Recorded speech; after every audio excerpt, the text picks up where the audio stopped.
Good morning, welcome to Urban Talks to Anthony. Today we're going to have a insightful conversation. For those that are new to the channel, we make mental health conversations and content that's going to be beneficial to your personal development in addition to your well-being. However, in today's conversation, we're going to be talking about understanding and managing imposter syndrome.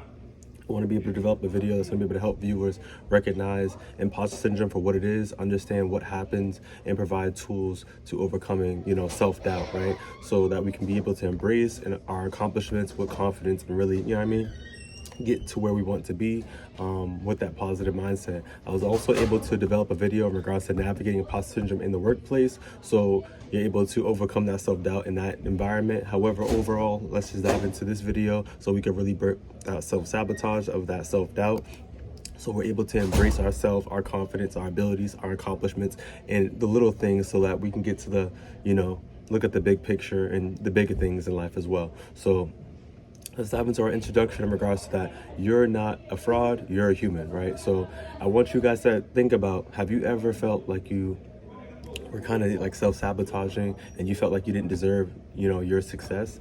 I want you guys to find out that you are capable of getting what you want by having that positive mindset. And like I said, when it comes to imposter syndrome, you're not alone. This is the truth, is that your success is real and you have earned it, right? But you got to just stop, like I said, comparing and being so hard on yourself. But key points I really want to dive into is going to be imposter syndrome, right? So it is persistent self-doubt despite of evidence of success. In addition to that too, common among high achievers, students, and professionals. This is, recognizing it's a first step of breaking free by just kind of just, having this awareness as we're, diving in today.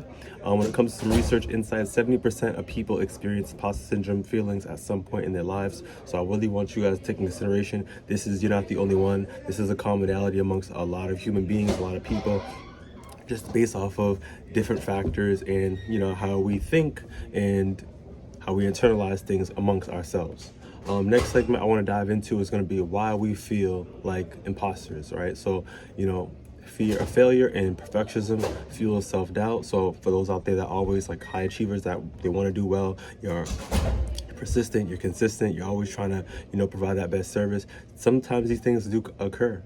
Comparisons in school, work, social media amplifies feelings of inadequacy. This is something that I always emphasize, because when you're always comparing yourself to other people, this affects our mental health. So I really want to draw attention to, our academic performance or other Ivy League schools that other people got going on, or sometimes even our family telling us like, oh, your cousins is, just became a doctor. What are you doing? I mean, like, these different things affect the way that we internalize ourselves, our feelings, and, our own accomplishments. So I really want us to take in consideration is block out the noise, and really just love yourself, value yourself, and really think about things that you have done up to where you at right now, and really, give yourself a pat on the back. No one in this world is going to appreciate you, applaud you, and really help you navigate to where you need to get to besides yourself. So I really want you to take that into consideration, because it's very important to love yourself. However, let's move on into more key points. Is cultural, racial, and gender stereotypes can intensify imposter syndrome as well. So this